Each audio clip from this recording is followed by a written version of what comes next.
Hey, InterVarsity alumni. This is After 4, your podcast for navigating life after graduation. This is both an exciting and potentially tricky transition that you're making, and you might feel a little unsure about the coming weeks and months. We're here to provide you with expert advice, practical skills, and plenty of encouragement as you learn how to keep saying yes to Jesus in your new context.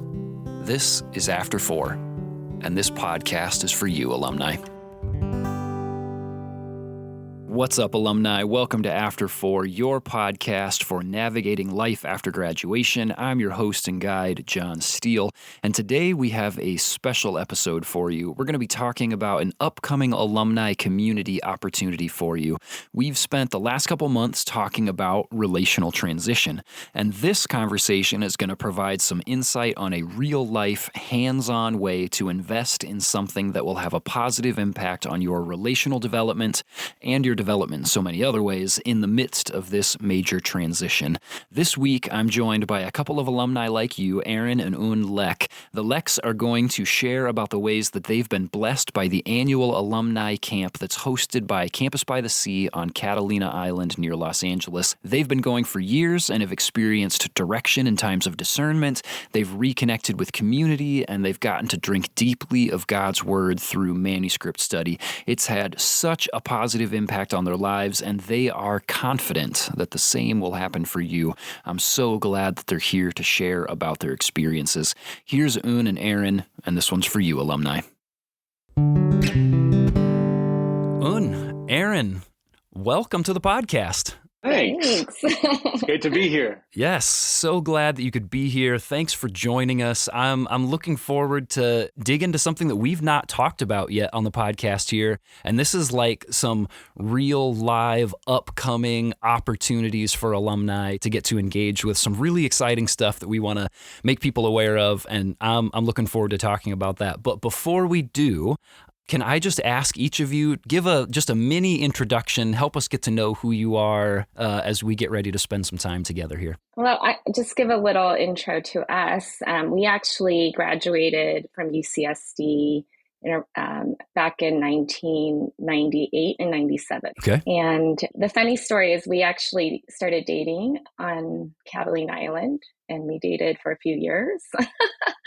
And then Aaron went to grad school, and then we got married a year later. So right now we have 5 children, ages from 20, 18, almost 16, 13, and 8.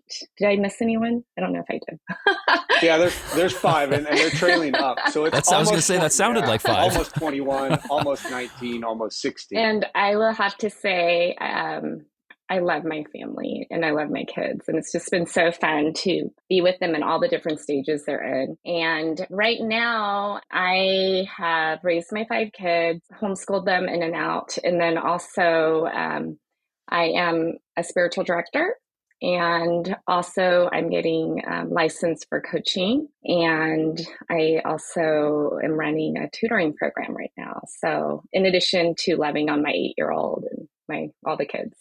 That sounds like a full, exciting life. Well, and it doesn't stop, John. Like, it's really cool with our almost 21-year-old, almost 19-year-old that, you know, we're very vested and invested in their lives.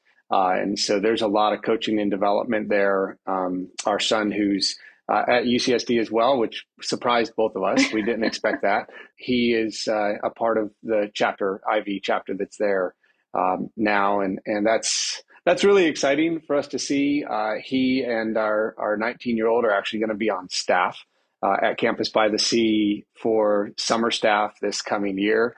Awesome. So it's just this neat kind of full circle thing. And when it comes to sort of the starting place or birth of our relationship in the late 90s and all the way through present day, retreat and getting away to these spaces as alumni, we obviously have benefited much from it, in addition to having a deep value for investing in it. That is amazing. What a history, and makes so much sense then as we talk about some of the values that we're going to engage around today in this brief conversation that we're going to have. We're talking about the Alumni and Friends Camp, which sounds like has holds a special place in your heart, in your family's hearts.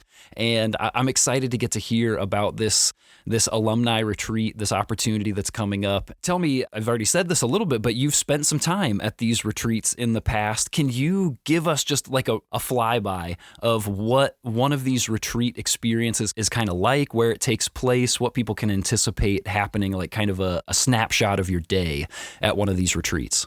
One of the freeing things is, particularly with having kids at the retreats for us, is it's a space where we can let them roam. And that allows us an opportunity to connect and reconnect, both with people who are, from our near and distant past, in addition to just diving deep into those kind of spiritual streams that are difficult to listen to in the, drum of daily life that's there. It's also one of those places that's multi-generational. You're not just interacting with people maybe who are in your same season of life. There might be new grads that are coming out. We were a young family when we first started out. We're probably one of the more senior families now in this respect. And ours are probably this colors our experience.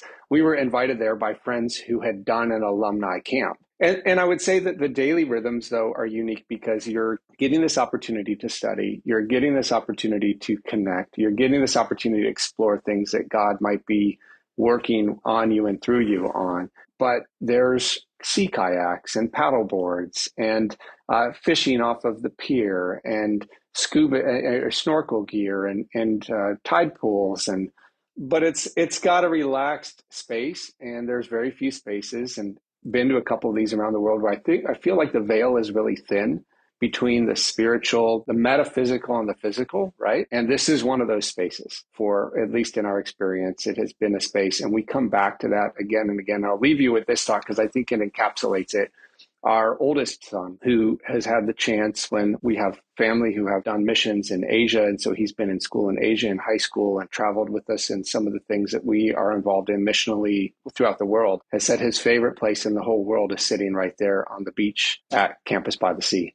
And he would come back there in a heartbeat. That's fantastic. What a testimony. I mean, and also from somebody who's like right in that age group that a lot of our listeners are sitting in as well. That's a space that feels really relevant and meaningful and powerful to him. That's a huge encouragement to hear. And what about you? Just like sort of as you look back on some of these experiences, are there any of those like sort of standout moments that represent what a retreat experience is like for you?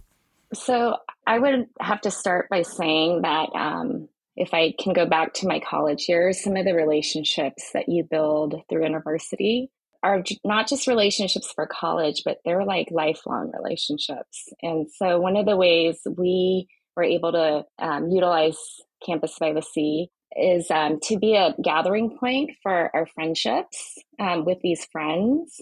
And I would say for a good season, we went pretty regularly with all our children, seasons of one child, two children, whatever. We kind of went regularly as a way of continuing those relationships, continuing to invest in them.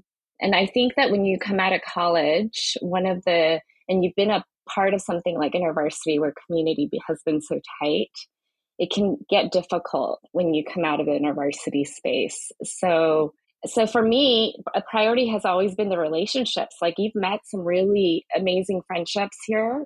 Let's continue that and let that be something that you carry with you as you go into the next seasons of life. And so I would say, like, for us, we have a variety of couples that we just have walked and journeyed with for 17 to 20 years or even more. And Campus by the Sea has been a meeting point for us to come and reconnect, but also to discern, receive feedback, talk about meaningful things, receive prayer, etc. Yeah, and I would just echo that. I think the times of prayer in particular, late evening prayer, going back into these little spaces where, 6 or 8 of us would sit around and sometimes fall asleep while we were in the middle of praying and then wake up again and praying for each other, listening, spending a lot of time in listening prayer, a lot of time trying to discern, because there are a bunch of those questions. The questions for us, at least our experience has been that they didn't stop when you get out of college and Now you're into your next season. We had grad school for another 4 years afterwards. We lived as a couple in Chicago and got to be part of a church plant there. And these were amazing experiences with people like-minded, similar values. But still, you have all these questions. Like you use the word discernment. You're always trying to discern, okay, what's next? Where should we live? Where should we put roots down? What does it look like professionally, family, those sorts of things? And this was a space where we would come back and we would bring those questions. And instead of it being a place in which people tried to give us answers, which I think is what we encounter a lot in the spaces that are around us in just everyday life, it was more about they held the questions with us. They gave us reflections and feedback on what they heard us saying that we were hearing God saying, similar to what Eun does professionally as a spiritual director. As a group, there was this intentionality. And that wasn't just the group of people we went with. That was with all of the people that we experienced, I would say. You'd go to a seminar on an afternoon, and the seminar would be on listening to God in seasons of transition, let's say, or listening to God in seasons of pain. And you'd sit there with one of these seminars, and it was very practical. It wasn't a lecture. It was an opportunity to hear, and you have people who weren't connected to your life sphere at all, who were listening, and that lent even more, I think, credence. Was even more, reaffirming in terms of what it is or what it was that God was communicating in that season. So those experiences they're very, very deeply enriching and very powerful and reinforcing God's love for us. Yeah, it sounds like it's not only a space to get to experience time for discernment, but there's also space for gathering practical skills that you can use when you get back home. It's not just, okay, these 6 or 7 days or however long it's going to last, this is my time to discern. Hopefully some of that happens, like you have that space with community and you're lifting those things and listening, but you're also walking away with saying, and now I can continue this because I've been imparted with skills that are really going to help me moving forward. That sounds like, in and of itself, sort of worth the price of admission to be able to walk away with some of those kinds of skills. And something else that I love about what you're talking about is it sounds like so much of this is framed through the lens of community. And so I think a lot of us, when we first graduate, we have the excitement of the next phase of life and we're ready to dive in, but it doesn't take that long. I would say probably at the very latest, you get to like fall when you would have been doing NSO and getting back to school with your friends and meeting new people coming to campus that you're like, oh, wait a second. There's a chunk of my community that's missing here. And I think we long for that. And this sounds like a place that you can come to where it's like everybody sort of gets it. Like we come from the InterVarsity space, different generations of InterVarsity spaces, but we have this shared history. Tell me just a little bit more about what that's been like to step back into a space that is very like InterVarsity community strong, speaking the same language, and just some of what that's been like for you in those times. Well, I think there's a statement that Rob Dixon, who's led a series of these alumni camps we've been to recently, he uses at the beginning to frame camp for people. And that is, he says, everything is beneficial and everything is optional. With the intent of saying we're designing, right? This is really designed as a framework for bringing benefit to your spirit, your soul in this season. But we're not going to saddle you with a bunch of obligation. For me, that really embodies a lot of InterVarsity in my experience. It was compelling enough because of the benefit. It was compelling for me to do it. It wasn't because I had to do it. Yeah, it's super invitational. And I mean, there's a lot of discernment. There's a lot of serious conversations and things happening, but there's a lot of play too. I mean, lots of break sessions where you can go hiking, swimming, that's the beauty of it. You get a balance of both, and it's a real retreat. I think that's one of the things that I've really valued is that once you get into the pace of normal life, to be like Jesus in retreat with the intention of resting and doing things that you delight in, and also being intentional about making space to hear from God even more, right? Things that just don't happen. Those are things that you need to intention and create space for. And I feel like for us, that CBS rhythm was like, okay, we're going to go to CVS. We're going to have that. We're kind of aiming for that. And it's just been a blessing. And one of the other blessings has been just as we've had more kids, the children love it. And when you're in that phase, like let's say you're a college student and you're in grad school, and then who knows, maybe you'll be called into marriage or not. But if you are in that phase of having children, it's really hard to find places for quiet and contemplation and adult conversation. And I think that Catalina really served me in that season because they took your kids away from you for a couple hours every day.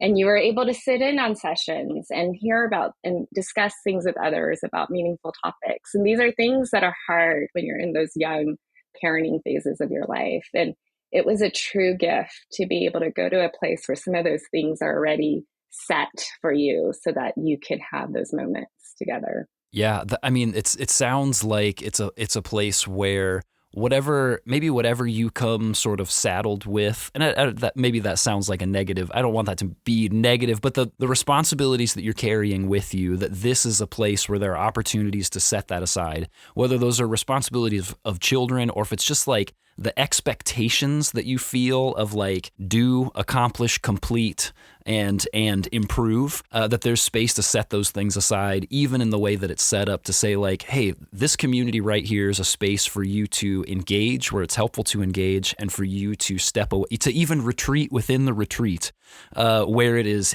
helpful for you to do that. And I mean, that sounds like a really great rhythm to get to experience early on after graduating, saying, okay, what does it look like for me to continue setting up spaces where I can do this? Because I used to have conferences that I could go to with my chapter, and we would do a retreat of silence for a few hours while we were there. But now, even if it's just this one time every summer, I can set aside this space to step back, disengage with all these other things, and to re-engage with community and to re-engage with Jesus in a really sweet place, that where, as you said, that the veil is just really thin, to engage with the Lord in those ways. Another felt loss that we oftentimes have is our Bible study experiences when we graduate. I mean, let's be honest, InterVarsity is not unique in that it uses the manuscript study. There are others who do that, but they are few and far between. Like when you find somebody you're in a Bible study with and they're like circling stuff on the page and highlighting and drawing, you feel like you have found somebody who understands you. And so, you know, we get to be in some really great Bible studies after graduation. Like churches, the vast majority, I would say, really want small group spaces, want Bible study spaces, but they often don't study the same way that we grew up being taught in InterVarsity. And so it seems like that would almost be another kind of coming home moment of getting to sit down and do manuscript study with people. Tell me what that has been like, being able to go back and jump into some sweet manuscript studies with people. Well, I would say that some of the questions that you're carrying with you to Catalina, to Campus OC, I feel like they get worked out through some of the manuscripts, scripting with others. I feel like that's what I found in the times that I engaged in that way. And that's a real treat to have that amount of time just to engage in that way with the Spirit and with each other. Yeah, and I would say that there was, first off, I'll echo all of your things about the deep value for manuscript study when you're in a chapter, right, at school. And the first study that really ever got introduced in earnest and long was a Mark study on Catalina, which was intense and one of the most spiritually formational moments of my entire life. And you think that those are definitely high points. But I think what's remarkable about the next kind of iteration of this and doing this in an alumni and a friends and family camp is that now it's multi-generational. Now it's multi-regional. Now it's multi-ethnic. Whereas before it was maybe there was definitely a multi-ethnic flavor, but you didn't get the generational. And you didn't really get the regional change or differences in the way people did life or opinions or things like that. And it just enriches that experience. It brings such a value to have so many differing perspectives that you get to hear, coming into that, which then to the questions that Eun was referencing a moment ago about you're holding these questions, you get all of these different perspectives that come with it. It's really neat to be sitting around a table now And we started going, what was it, about 2012, probably in 2011. So we were out of school a decade and had moved back to California and some other things. But now, even a summer ago, you see your 19-year-old sitting at a table with some other people, maybe a couple of other 19-year-olds that are there with them, and maybe some recent college grads, and maybe a few 60-year-olds. And they're having a discussion, and you're, just as a parent, you're going, God, you're good. We're really so grateful to receive this gift and watch that happen, because we didn't engineer, set up, do anything for it, except for just say, here's an opportunity. Do you want to travel with us this summer and come over? And that's the gift that we get to witness as they get imparted to, poured into, built up, strengthened in these ways. Yeah, that I love that. I mean, it sounds like the manuscript study itself is, that happened throughout the week, that encompasses like so many of these values that we've been talking about up to this point, that the manuscript studies themselves are places to listen and to discern, and it's a place to be surrounded by that community that can help you process through those things, to have people that are decades ahead of you around that table and in the room who are asking, who are using the same text to ask questions that are relevant to where they're at in life, right alongside a first year out of graduation, somebody asking some of these questions and using this text and saying, like, where do we intersect on these things? Where are the places that you can look back, and where are the ways that I can sharpen you as well with the young perspective that I've got, and where are we benefiting one another as being a part of this broad community that's coming together in this space. And that is such a cool picture. I really love that. And so if you had somebody sitting right here with you, a first year, like they're looking towards their graduation in just a few months here and thinking about, what is my last summer before I'm really into it? What's that going to look like? What's an invitation that you would give to them for considering joining this experience this summer? I would encourage you to look at the friendships that God has given you, and look at them as not just friendships for college, but friendships for the journey of life that you're going to continue. And be intentional about those relationships. Gather your friends and ask them, would you want to intentionally meet here? And let's give it a try together and see what that's like and go from there. But again, I think of the relationships that even at Campus by the Sea, people I didn't know through my college years, but other alumni. One family stands out for me. The Ones was a family that we met at CBS, and they brought their kids. And then they live in Chico, and we live in Auburn. And now we're friends, and our kids visit their kids. We visit each other. It's really cool. And those are friendships that didn't even exist during our college years, but got added through our experience at camp. So I would say, be intentional. It doesn't have to end after you graduate. You can continue those relationships and continue to invest in them. And CBS is a great place to do that. Yeah, and I think my invitation would be, along the same lines in terms of just that openness that Eun's talking about and the way God forms new opportunities for relationships. But what's unique, in my opinion, about Campus by the Sea in particular, I want to go back to the lack of technology access, painting a picture for somebody of, this might feel a little daunting, but you get on a boat with mostly people that you don't know, but who have had similar experiences in life, in their college, in college and university years. You might be there with a friend or two. You pull out of the harbor at Long Beach, and by the time you get halfway across the channel, you notice that cell phone reception goes to SOS. And that is amazing. It creates a lot of anxiety in folks in our day and age, but there is a freedom that comes with knowing, wait a minute, everybody else on here also has it on SOS. Like, nobody flipped them off. They all went off. You can't get access into that space, and it can't access you. So now you can begin to experience the freedom that came from that time when it didn't have access to you and you didn't have access to it.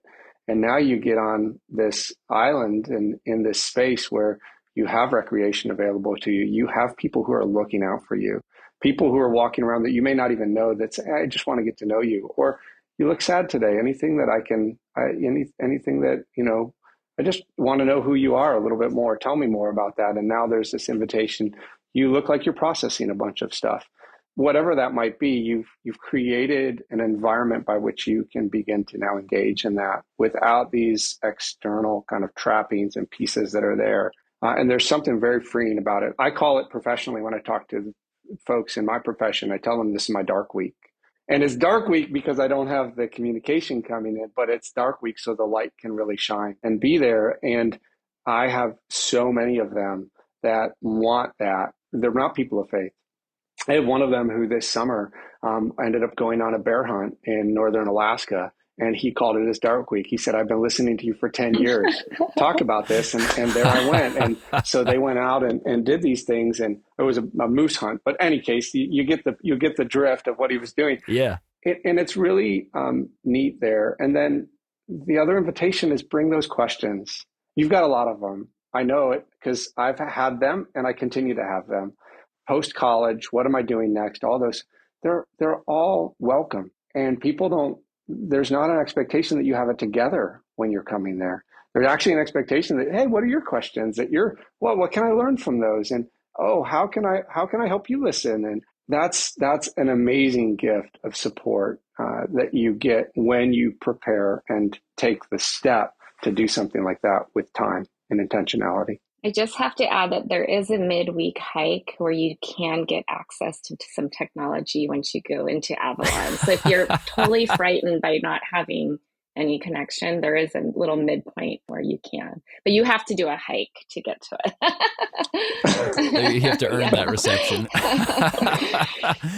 Oh, wow. This has been fantastic because it sounds really amazing and it sounds unique, but unique in a way that as alumni that we can unique but familiar, and it feels like something that we could all just really lean into. Thank you so much for taking some time to share these stories, to just give a taste of some of your experiences, and to really make this feel like a tangible opportunity for young alumni to be able to engage with, to continue meeting friends and making new friends, to have that space to unplug and disconnect and really just draw near to the Lord in such a sweet space, and to be sent out ready for, okay, what is coming next in this new season of my life? I'm refreshed, I'm ready, and the Lord goes with me with some of these new skills that I've been imparted with, and just encouragement from this community. So thank you so much, both of you, for helping impart some of those gifts to our alumni, and I'm excited for what comes next for people to get to experience this together. Thanks for the time. It was a great conversation. Yeah, it was. Thank you, John. This sounds like such an amazing resource, alumni. What if within the first few months of life after graduation, you started developing rhythms for rest and retreat? It's so easy to set your mind so intently on work and productivity and moving forward that we can just forget that the invitation of Jesus is to stop, to lay down burdens, and to rest with Him. This is such a strategic time to establish these kinds of rhythms with Him and with the broader alumni community. InterVarsity's Alumni and Friends Camp is happening July 8th through the 13th at Campus by the Sea. Check out the show notes for the website, get registered, bring a friend, and enjoy a sweet time of discerning with the Lord, engaging with the InterVarsity alumni community, and feasting on God's Word in Manuscript Bible study together. Eun and Aaron, thanks so much for joining me and for sharing about your awesome experiences at Campus by the Sea. Alumni, be sure to come back next time for our revisit of a past conversation about living with new roommates. During this season of transition, there may be some relational changes that you weren't anticipating. If you're moving in with people that you've never lived with before, are you feeling ready to have a healthy start to that new relationship? Our revisit of my chat with veteran InterVarsity staff Nicole Carline will help you start preparing. Thanks for tuning in, and I will see you in the after, alumni. Hey, thanks so much for joining us today, alumni. If there was anything that you learned, really enjoyed, or that encouraged you from today's episode, would you send us a DM or tag us in a story? We'd love to hear about it. You can find us at After4Pod on Instagram and Facebook. And if you haven't already, take just a second to unlock your phone and subscribe to the podcast. If your platform lets you, leave us a rating and a review. And if you like what we're doing here, share us with your InterVarsity or other post-graduation friends. Thanks again for listening. and I will see you in the after, alumni.